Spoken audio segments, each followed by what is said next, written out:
살아가면서 원하든 원치 않든지 간에 책임을 감당해야 하는 자리가 주어지게 됩니다.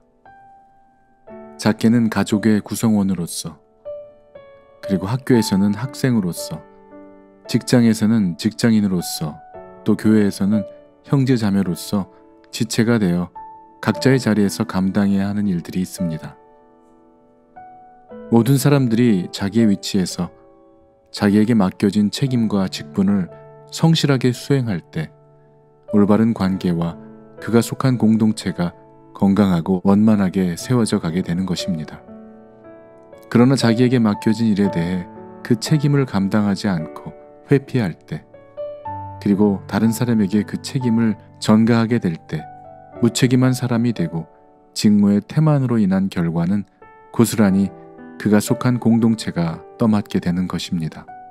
부모는 부모로서의 책임을, 자식은 자식의 구실을, 직장인과 학생과 군인과 공무원과 교회의 구성원들이 모두 각자의 자리에서 자신에게 맡겨진 책임을 다할 때 건강한 공동체가 이루어질 수 있게 될 것입니다. 그렇기 때문에 각자에게 맡겨진 자신의 자리에서 감당해야 하는 책임이 무엇인지를 깨달아 아는 일은 참으로 중요합니다. 각자에게 맡겨진 일에 책임을 다하며 살아갈 수 있는 여러분들이 되시기를 주님의 이름으로 축원합니다. 고난 주간을 보내면서 예수 그리스도의 십자가를 묵상하게 됩니다. 죄 없으신 예수님께서 인류의 죄를 감당하시기 위해 십자가 처형을 받으시기까지 중요한 역할을 감당했던 세 부류의 사람들이 있었음을 성경을 통해 보게 됩니다. 예수님이 십자가의 처형을 받기까지 중요한 역할을 감당했던 주동자와 공모자, 그리고 조력자가 되었던 사람들을 보면서 우리들은 과연 어느 부류에 속하는 자들인지를 다시 한번 묵상해 보게 됩니다. 첫 번째 부류는 진리를 왜곡한 총독 빌라도입니다. 그는 자신의 지위와 책임을 감당하기보다는 회피하고 외면하기까지 했습니다. 예수님을 재판하는 과정에 그 누구보다도 중요한 위치에 있었던 사람이었습니다. 처음에는 예수님의 무죄를 선고했고 몇 번이나 예수님을 석방하려고 노력하는 등 호의를 베풀기 위해 노력은 했습니다. 그러나 예수님이 무죄라는 것을 알고도 그는 유대인들의 눈치를 살피기만 했죠.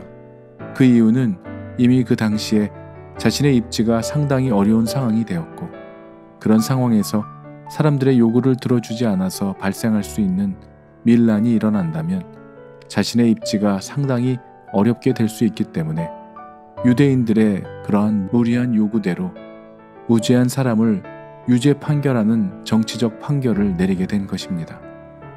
그리고 두 번째 부류는 무리를 선동한 대제사장들과 장로들입니다. 유대인들의 대표로 세운 자들, 그래서 그 누구보다 백성들이 하나님을 잘 섬기도록 인도하고 하나님이 기뻐하는 삶을 살아갈 수 있도록 그들을 잘 가르치고 양육하고 인도해야 하는 책임을 가진 자들이었음에도 불구하고 오히려 하나님께서 이 땅을 구원하시기 위해 보내주신 독생자 예수를 알아보기는커녕 십자가에 못 박아 처형하라고 외치는 자들이 되어버렸다는 것입니다. 왜입니까? 총독 빌라도가 자신의 자리를 지키기 위해 책임을 회피했다면 대제사장들과 장로들 역시 자신들의 자리를 지키기 위한 욕심과 시기와 질투로 인해 예수님을 십자가에 못 박는 무지한 죄를 저지르게 된 것입니다. 그리고 마지막 세 번째 부류는 그곳에 모인 무지한 무리 유대 백성들이었습니다. 그들은 자신들을 구원해 주시기 위해 이 땅에 오신 구원자 예수님을 알아보지도 못하고 십자가에 처형하라는 지도자들의 요청에 동조함으로 결국 예수님을 십자가에 못 박는 일에 공범이 되고 말았습니다. 그들은 예수님을 자신들의 욕구를 채워줄 왕으로 오심에 대해 전적으로 반겼던 그들이었지만 결국 자신들이 원하는 인간적인 요구사항들이 해결되지 않자 그들은 예수님을 처형하라고 외치는 자들로 등을 돌려버린 자들이 된 것입니다.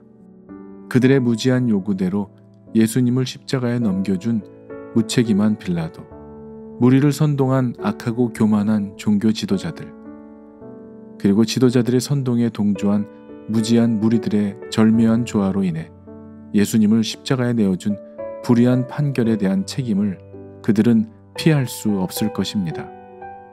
그리고 그 이면에는 사람들의 마음을 사로잡아 미혹하여 그들의 눈과 귀를 어둡게 하여 하나님의 아들을 죽음으로 내몰도록 사주한 사단의 괴계가 있었습니다. 사랑하는 여러분, 예수님이 고난을 당하고 처형을 당하는 그 모든 과정 속에 그 처형을 반대하고 예수님의 고난당하심을 아파하고 눈물을 흘리며 지켜보고 있었던 무리들도 분명히 있었을 것입니다. 그러나 그들은 모두 잠잠하고 있었습니다. 그 많은 무리들의 외침 속에 이견을 드러내기 어려웠을 것입니다. 사람들로부터 불이익을 당하고 괜히 소리를 내었다가 원치 않는 상황에 몰릴 수도 있을 거라는 불안함과 위험을 감수하고 싶지 않은 마음이었을 것입니다. 그러나 그렇게 침묵하고 있는 사이에 예수님은 우리의 죄 때문에 골고다로 향하는 동안 그 모진 고난을 홀로 감당하고 계셨던 것입니다. 선동자들의 잘못된 시선과 편협한 의견에 휩쓸려 죄의 길을 선택한 결과로 인해 주님이 고통당하게 된 것입니다. 빌라도도 대제사장들과 장로들도 또한 예수님의 처형에 협력한 무리들 역시 모두가 자기중심적인 개인적 안위만을 생각하는 그 이기심과 욕심으로 인해 자기 자신의 유익만을 생각하느라 구세주 예수 그리스도를 십자가에 못 박는 어리석고 안타까운 죄를 저지르고 동조하는 데 협력하게 된 것입니다. 그리고 그 모든 과정을 지켜보고 있었던 무리들 역시 죄를 보고도 무엇이 선한 일인지 알면서도 그들의 죄악을 보고도 침묵하고 방조하고 있는 자들이 된 것입니다. 사랑하는 여러분, 살아가면서 만나는 많은 일들 가운데 마치 죄 없으신 예수님께서 잘못된 판결을 받으시고 그 일로 인해 고난을 받고 십자가에 달리시기까지 그 모진 고난을 당하고 있는데도 아무도 이 일을 제기하지 않고 각자 자기의 안위만을 생각하느라 침묵하고 있었던 것처럼 우리들이 살아가고 있는 삶의 현장에서 무엇이 선한 것임을 알고도 자신의 신상의 어려움과 문제를 당하지 않기 위해 보고도 못 본 척하고 알고도 모르는 척하며 세상 불의에 눈을 감고 살아가고 있지는 않은지 묵상해 보게 되는 것입니다. 성경은 사람이 선한 일임을 알고도 이를 행하지 않으면 죄를 짓는 것이라고 말씀하고 있습니다. 죄 없으신 예수님은 선을 행하시고도 사람들에게 핍박을 당하시고 옥에 갇히셔서 모진 고초를 당하시면서도 자신을 변호하고 고문을 피하기 위해 자신의 능력을 사용하시지도 당당한 권리를 주장하시지도 결백을 주장하시지도 않으셨습니다. 결국 그 무리들의 무지한 결정에 무저항으로 응하셨고 죽음에 이르는 그 마지막 순간까지 오히려 그들이 저지르고 있는 죄악을 용서해 주시길 기도하셨습니다. 이것이 예수님께서 우리에게 보여주신 자기의 백성을 사랑하신 삶의 모습이셨습니다. 주께서 보이신 이 사랑으로 인해 우리에게 주어진 구원의 은혜에 감사하는 삶을 살아야 하겠지만 주께서 보여주신 이 사랑을 우리들의 삶에서도 실현해 나가는 삶을 살아가는 진정한 성도의 삶으로 새롭게 거듭나는 이 고난주간이 되시기를 주님의 이름으로 축원합니다.